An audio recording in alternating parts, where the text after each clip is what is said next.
Prime Minister Netanyahu giving a speech in front of Congress, getting standing ovations left and right. People don't talk nearly enough about what other parts of the Israeli government have said about Netanyahu. Now, on this show, we told you former leaders of Mossad and Shin Bet have said, watch out, this guy believes in old prophecies. He's not listening to reason. He's not listening to the evidence that we're presenting him. In this speech, he says that Iran is weeks away from nuclear weapons, or could be weeks away from nuclear weapons. That's just pure fantasy, not connected to facts, reason, logic at all, even according to Mossad, according to leaked reports from Mossad. Okay, so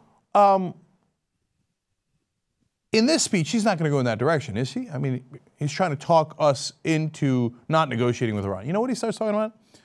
He starts talking about the powerful Persian viceroy named Haman. What? He's talking about something in the Bible, in the Old Testament from 2,000 years ago, or more than 2,000 years ago. And about how Queen Esther stopped Haman. The fuck are you talking about? You see, this lunatic is like our right-wing lunatics here in America. When, like, Bush told the leader of France before the Iraq war, we have to go stop Saddam Hussein because Gog and Magog are going to come out of Iraq, according to the Bible. The French leader had to go to his aides and ask him, what the fuck is Gog and Magog? These lunatics believe in the old scriptures from thousands of years ago when they thought that the stars were little holes that they had pricked in heaven to show you the light of heaven. The rabbis wrote that stuff down. And then eventually the Christians came along, they wrote other ridiculous things down, and the Muslims came and they wrote other ridiculous things down, and they say, oh, Iran believes in prophecies, and they're suicidal, and they think that, you know, the next coming is coming. What are you talking about here? This guy's giving a speech to the U.S. Congress about Haman and Esther. Okay, and then what's he going to do? Of course, he's going to press our buttons, right? Reference to how Iran is like, okay, can you fill in the brain? Iran is like the Nazis, of course. Here, let's watch. Listen to Hassan Nasrallah, the leader of Hezbollah, Iran's chief terrorist proxy. He said, if all the Jews gather in Israel, it will save us the trouble of chasing them down around the world. But Iran's regime is not merely a Jewish problem, any more than the Nazi regime was merely a Jewish problem. The 6 million Jews murdered by the Nazis were but a fraction of the 60 million people killed in World War II. So too, Iran's regime poses a grave threat, not only to Israel, but also to the peace of the entire world. Of course, anyone who opposes the right-wing government of Israel is what? A Nazi. That's easy. Now wait, we're not done yet. You can't just have one reference to the Holocaust. Let's go for a second. With us today is Holocaust survivor and Nobel Prize winner, Elie Wiesel. Now, I wish I could promise you, Elie, that the lessons of history have been learned.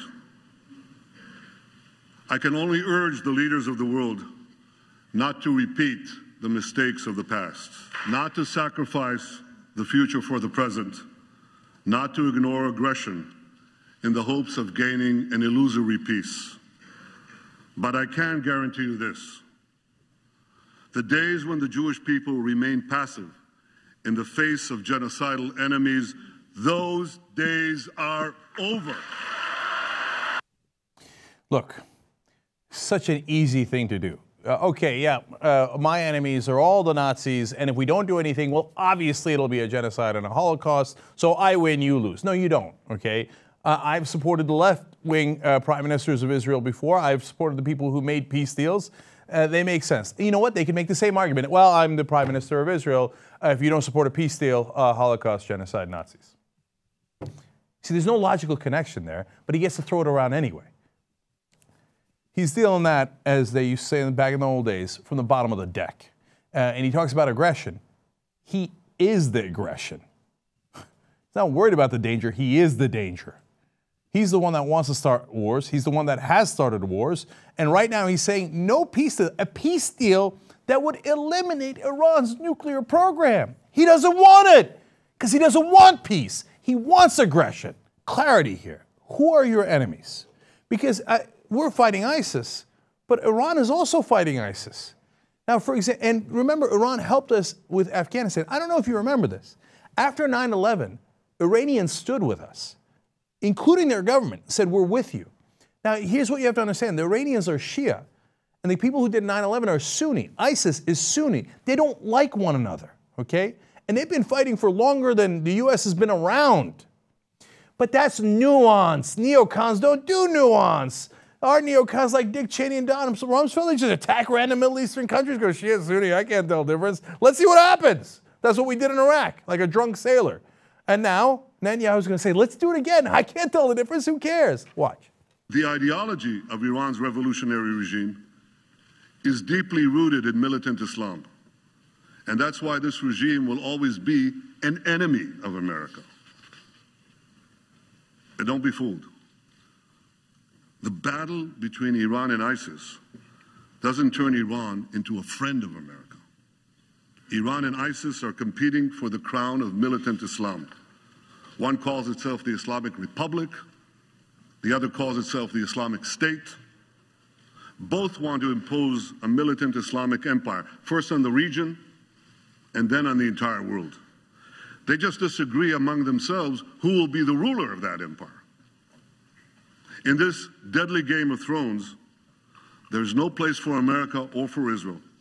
No peace for Christians, Jews, or Muslims who don't share the Islamist medieval creed. No rights for women, no freedom for anyone. So when it comes to Iran and ISIS, the enemy of your enemy is your enemy. Perfect. There it is in a nutshell. For the hawk right-wingers, there are only enemies. There are no allies. There's no negotiation. There's no peace. There's never a normal, peaceful, just resolution. There's only war. Everything Netanyahu sees as an enemy. That guy's an enemy. That guy's an enemy. Hey, maybe I could do a strategic alliance against the guys who are actually threatening me. No, no, no, no. Everyone is an enemy. Do you know that Iran already offered us a fantastic deal back in 2004 that would have stopped their uranium enrichment before it even began? It might have even taken away money, arms, resources from Hezbollah. It was a fantastic deal. Do you know why we turned it down? Because Dick Cheney, our neocon here, said, quote, we don't negotiate with evil. If they thought we don't negotiate with evil, well, we never would have had the deal between the Egyptians and the Israelis. And we would have been at war, Israel would have been at, and then so by proxy, we would have been at war with Egypt for the last, 40 years. The idea that you don't negotiate with evil is profoundly stupid. And that's what these right-wingers live and breathe. So I didn't enjoy any part of this speech. I found it obnoxious. I found the very existence of the speech obnoxious. She should have never came and gave us a speech. The idea that he's going to tell us exactly how to conduct our negotiations is obnoxious. And his ideas for the way to conduct affairs is obnoxious. I don't agree with any of it.